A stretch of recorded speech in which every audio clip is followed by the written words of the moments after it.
में आयोजित इस चुनावी सभा में हम सबके मध्य विराजमान भारतीय जनता पार्टी के जिलाध्यक्ष आदरणीय योगेश पाल गुप्ता जी, आपके बीच में काफ़ी समय से हम सबका सहयोग करने के लिए रीवा से चलकर आए हमारे बहुत ही वरिष्ठ सांसद डॉक्टर जनार्दन मिश्रा जी, उसी ज़िले से हमारे बहुत ही योग्य और नौजवान विधायक भाई के.पी. त्रिपाठी जी, हमारे चुनाव प्रभारी और पड़ोस के क्षेत्र के हमारे श्योपुर के पूर्व विधायक आदरणीय दुर्गालाल विजय साहब, बहन उर्मिला जी, इस क्षेत्र में चुनाव के संयोजक गिरिराज भाई, प्रकाश त्यागी जी, द्वारका प्रसाद ठेकेदार जी, राधा मोहन शर्मा जी, रणवीर सिकरौदा जी, केशव सिंह जी, अशोक शर्मा जी, अर्जुन लाल त्यागी जी, विजय जादौन जी और इस अवसर पर उपस्थित इस क्षेत्र के सभी हमारे बुजुर्गवार नौजवान भाइयों बहनों और उपस्थित सज्जनों,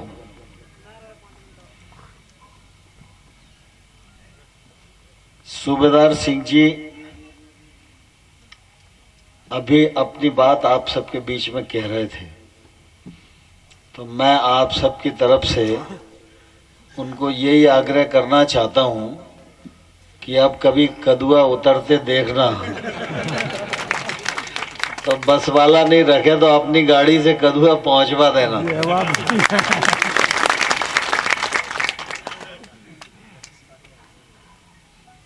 देखिए, अपना क्षेत्र है, अपनी प्रकृति है, यही जनता आशीर्वाद देती है तो हम लोग चुनाव जीत जाते हैं। यही जनता अगर मीन मेघ निकालती है तो गड़बड़ हो जाती है।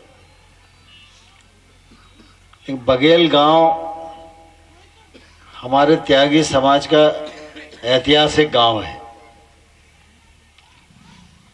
और मैं लंबे समय से यह देख रहा हूं कि परिस्थिति कोई रहे, हवा कैसी भी चले, लेकिन त्यागी समाज ने कभी भी दीपक से लेके कमल तक का साथ छोड़ा नहीं।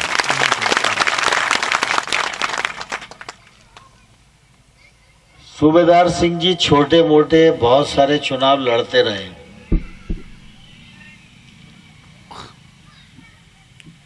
और हमेशा जीतते रहे, तो जिंदगी में आदमी को सभी प्रकार का अनुभव होना चाहिए। जीत का मजा और हार का मजा दोनों का जब एहसास होता है तभी आदमी पूर्ण होता है। और जीवन में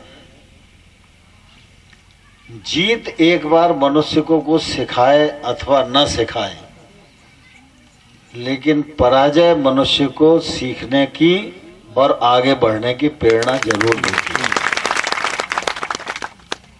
तो भैया जो हो गई सो तो हो ही गई। अब संभाल ले। तो अपने यहाँ कहा भी है ना कि बीती ताय विसार दे और आगे की सुध ले।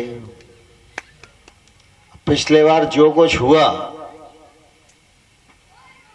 छोटा था बड़ा था, हंसी थी मजाक थी, अब अपना क्षेत्र ऐसा ही है। मुझे ध्यान है कि हमारे यहाँ दिमनी क्षेत्र में एक बार कांग्रेस जीत गई, रमेश कोरी विधायक बन गया। अब रमेश कोरी विधायक बन गया बेचारा, तो कांग्रेस का था। हमारा क्षेत्र एकदम भाजपा वाला ही था, तो बाद में लोग बड़ा पछताए कि अरे बड़ी गड़बड़ हो गई, मुंशीलाल हार गया। अब ऐसे ही बुजुर्ग लोग गांव में तेरही में शादी में बैठे रहते हैं।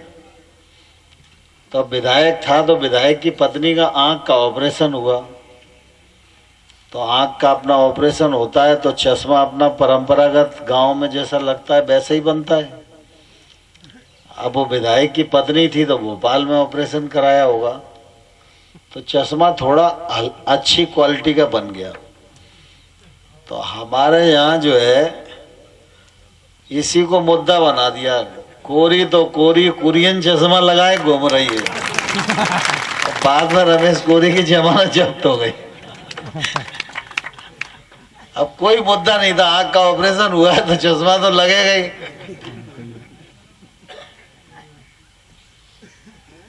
तो अब जो कुछ हो गया है उसको तो छोड़ दें कि नहीं छोड़ें? नहीं, जोर से बोलो, छोड़े नहीं, छोड़ दें कि नहीं छोड़ दें? नेताजी है?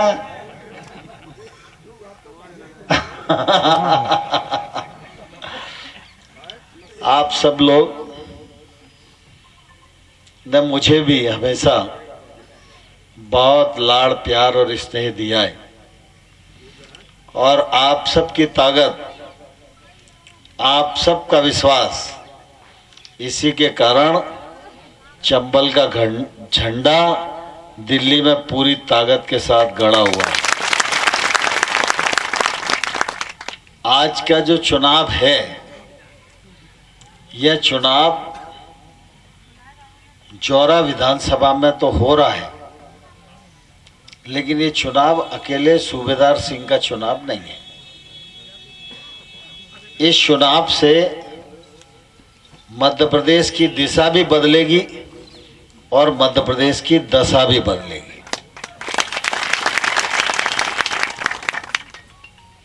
2003 से पहले कांग्रेस की सरकार थी अपने यहाँ। कांग्रेस की सरकार में कोई डंबर की सड़क गांव में थी क्या? बताओ, किसी गांव में लट्टू जलता था क्या? बिजली से ट्यूबवेल चलता था क्या? आप सबने भाजपा की सरकार बनाई।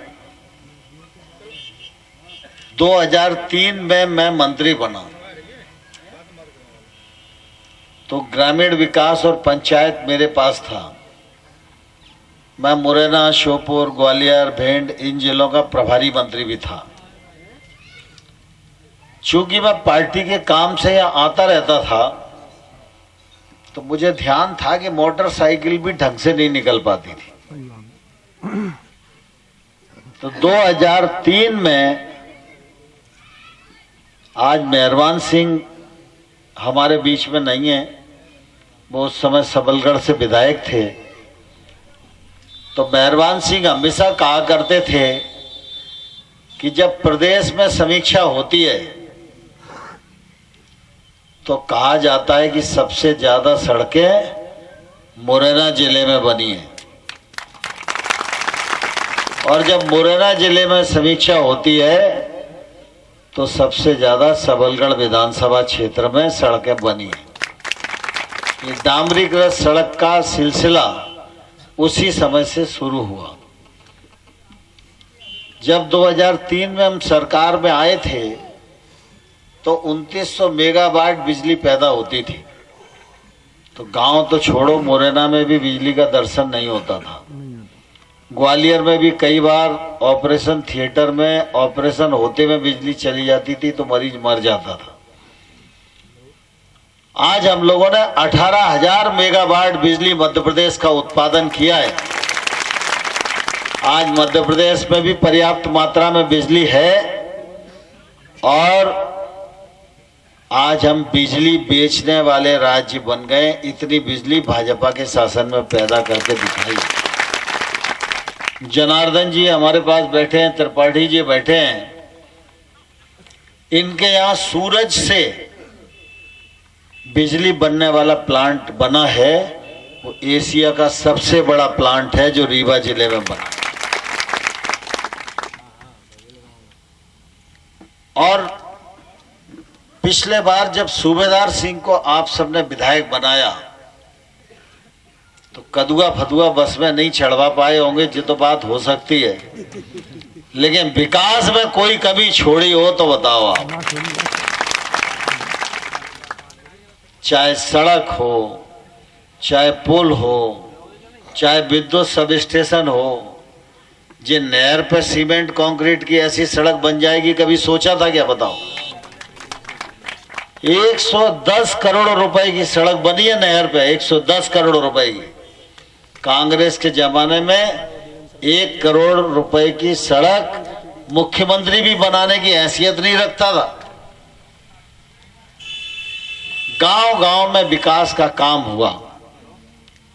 खेती की दृष्टि से भी आप देखो तो 0% ब्याज पर कर्ज देना शुरू किया, गेहूं पर बोनस देना शुरू किया, एसएमएस से खरीद करना शुरू करी, सिंचाई के साधन बढ़ाए।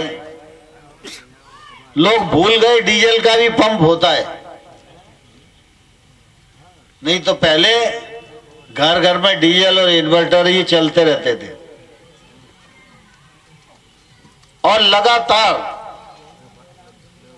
खेती और किसानी का रकबा भी बढ़ाया, सिंचाई का साधन भी बढ़ाया, उत्पादन भी बढ़ाया, उत्पादकता भी बढ़ाई।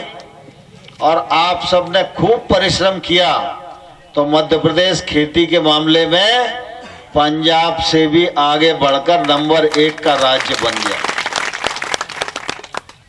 पिछले बार सरकार कांग्रेस की बनी, 1.25 साल चली। किसान अपना उत्पादन बेचने के लिए रजिस्ट्रेशन कराने तक के लिए तरस गया था। लेकिन इस बार सरसों की भी खरीद हुई और अब मुख्यमंत्री ने घोषणा कर दी है 2-3 दिन में बाजरे की खरीद भी 2150 रुपए कुंटल के हिसाब से शुरू की जाने वाली है। आज का जो चुनाव है यह सिर्फ सूबेदार सिंह का चुनाव नहीं है। 3 तारीख को वोट पड़ेंगे तो आपके वोट से जीतेंगे तो सूबेदार सिंह, लेकिन आपका यही एक वोट दिल्ली में नरेंद्र सिंह तोमर की ताकत को भी बढ़ाएगा। आपके एक वोट से सूबेदार सिंह विधायक बनेंगे तो एक विधायक जोरा का तो बनेगा, लेकिन ये विधायक जब भोपाल में जाके शिवराज सिंह के पीछे हाथ उठाएगा तभी शिवराज सिंह चौहान की सरकार मुस्तकिल सरकार बनेगी। सूबेदार सिंह जी को दिया गया एक वोट यह दिल्ली में नरेंद्र मोदी की ताकत बढ़ाने के भी काम आएगा। तो इसलिए मैं इस अवसर पर आप सबको ये प्रार्थना करने के लिए आया हूं, पुरानी सारी बातों को भूलकर आगे का रास्ता हम सब लोगों को अख्तियार करना चाहिए। और अब की किसी का कदुआ गड़बड़ हो जाए और सूबेदार सिंह नहीं करें तो नरेंद्र सिंह तोमर को जरूर फोन करना होगा। तो सब लोग आशीर्वाद देने को तैयार हैं? ऐसे नहीं, अभी दशहरा बीता है, दिवाली आ रही है। आशीर्वाद भीतर से भी चाहिए और बाहर से भी चाहिए। और जब जयकारा लगता है तो ध्यान में आ जाता है अंदर की आवाज कैसी है और बाहर की आवाज कैसी है। तो भीतर से और बाहर से दोनों तरफ से आशीर्वाद मिलना चाहिए। तैयार हो गए? नहीं तैयार। जोर से बताओ, तैयार हो गए? नहीं। अभी 2-4 लोग ऐसे हैं जो हाथ नहीं उठा रहे हैं।